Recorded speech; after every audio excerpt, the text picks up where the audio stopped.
इस मशीन में दो LCDs हैं, एक साइड पर कंट्रोल पैनल के साथ और दूसरी टॉप पर लगी फ्लेक्सिबल LCD, और इसके अलावा कस्टमर व्यूज़ के लिए एक्सटर्नल डिस्प्ले भी है। अब हम आपको इस मशीन के फंक्शंस और इसकी कारकर्दगी का डेमो दिखाते हैं। कैश काउंटिंग के दौरान ये मशीन फेक करेंसी यानी जाली नोट कैसे पकड़ती है, इसे चेक करने के लिए हमारे पास फेक करेंसी नोट हैं जो हम अपने कैश के साथ मिक्स कर देते हैं और काउंटिंग शुरू करते हैं।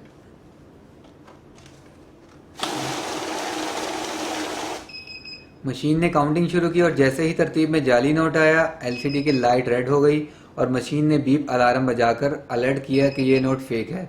ये नोट उठाकर हमने अलहदा कर लिया और काउंटिंग जारी रखने के लिए रीसेट का बटन दबाया। मशीन ने काउंटिंग कंटिन्यू की और LCD पर नोटों की काउंटिंग मुकम्मल शो हो गई।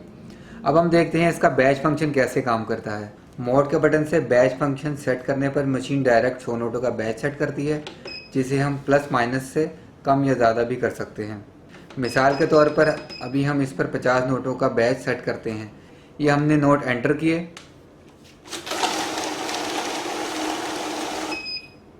और मशीन ने 50 नोटों की काउंटिंग पूरी की और स्टॉप हो गई। ये काउंट हुए नोट उठाने पर मशीन ऑटोमेटिकली अगले 50 नोटों की काउंटिंग शुरू कर देगी। इस तरह मशीन ने 50 नोटों का एक और बैच पूरा कर दिया।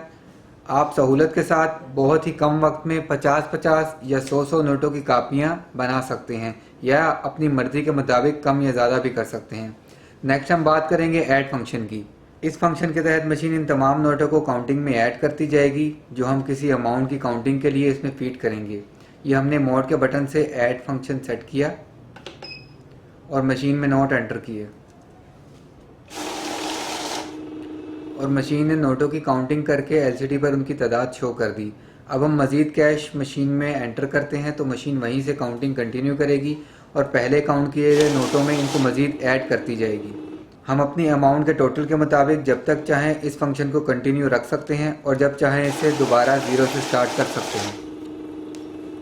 फंक्शन का बटन दबाकर आप इसे काउंटिंग मोड पर सेट कर सकते हैं, जिससे आप पाकिस्तानी करेंसी के अलावा दुनिया की कोई सी भी करेंसी काउंट कर सकते हैं।